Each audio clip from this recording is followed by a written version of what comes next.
একবার ভাবুন তো, আপনার শরীরে ঔষধ পৌঁছে দিচ্ছে ক্ষুদ্রাকৃতির একটি রোবট, সেটাও শরীরের এমন কোনো অংশে যেখানে নির্ভুলভাবে ঔষধ পৌঁছানো বেশ কঠিন।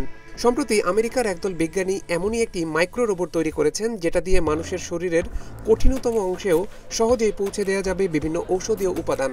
শুধু তাই নয়, নির্ভুল অস্ত্রোপচারেও এই মাইক্রো রোবট দারুণভাবে সহায়ক হবে বলে দাবি বিজ্ঞানীদের।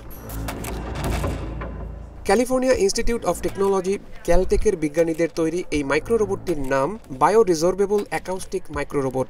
এই রোবটটি এক প্রকার হাইড্রোজেল থেকে তৈরি। হাইড্রোজেল হচ্ছে পলিমার চেনের একটি ত্রিমাত্রিক বা 3D নেটওয়ার্ক, যার বিশেষত্ব হচ্ছে প্রচুর পরিমাণ পানি শোষণ ও ধারণ করে রাখার ক্ষমতা।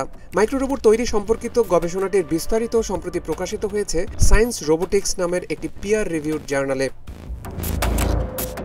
ক্যালটেকের বিজ্ঞানীদের তৈরি মাইক্রো রোবটগুলো বিভিন্ন আকারের হতে পারে, তবে এর ব্যাস বা ডায়ামিটার 30 মাইক্রোমিটার, অর্থাৎ মানুষের চুলের প্রস্থের চেয়েও আকারে ছোট এই রোবট।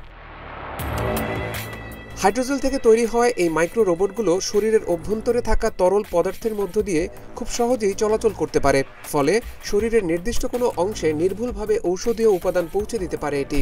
প্রথমে এটি শরীরের কাঙ্ক্ষিত স্থানে পৌঁছায়, এরপর ঔষধীয় উপাদানটুকু সেখানে রিলিজ করে। কাজ সম্পন্ন হওয়ার পর কোনো প্রকার ক্ষতি না করেই শরীরের সাথে মিশে যেতে পারে এই রোবটগুলো, অর্থাৎ এগুলো ব্যবহারের কোনো পার্শ্ব প্রতিক্রিয়া নেই বলেই দাবি করছেন গবেষকরা। ক্ষুদ্রাকৃতির এই রোবটগুলোর বাহ্যিক কাঠামোতে থাকে চৌম্বকীয় বা ম্যাগনেটিক ন্যানো পার্টিকেল ও ঔষধীয় উপাদান।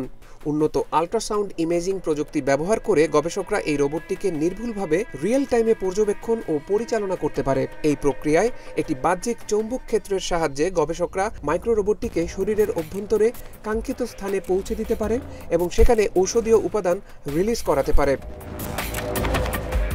মূত্রাশয়ের টিউমারে আক্রান্ত ইঁদুরের উপর পরিচালিত পরীক্ষায় মাইক্রো রোবটের কার্যকারিতার প্রমাণ পেয়েছেন বিজ্ঞানীরা। আক্রান্ত ইঁদুরের শরীরে 21 দিনের মধ্যে 4 বার রোবটের মাধ্যমে ঔষধীয় উপাদান প্রেরণ করা হয়। এতে দেখা গেছে টিউমার অনেকটাই সংকুচিত হয়ে এসেছে, অর্থাৎ সাধারণভাবে পাঠানো ঔষধের তুলনায় অনেক বেশি কার্যকর প্রমাণিত হয়েছে রোবটের মাধ্যমে পাঠানো ঔষধ। মাইক্রো রোবট নিয়ে ভবিষ্যৎ গবেষণার মূল লক্ষ্য হবে চিকিৎসা ক্ষেত্রে এর সম্ভাব্য উদ্ভাবনী ব্যবহারসমূহ খুঁজে দেখা। এক্ষেত্রে মানুষের শরীরে রোবটগুলোর ক্লিনিক্যাল ট্রায়াল পরিচালনা করাও গবেষকদের দীর্ঘমেয়াদী পরিকল্পনার অংশ।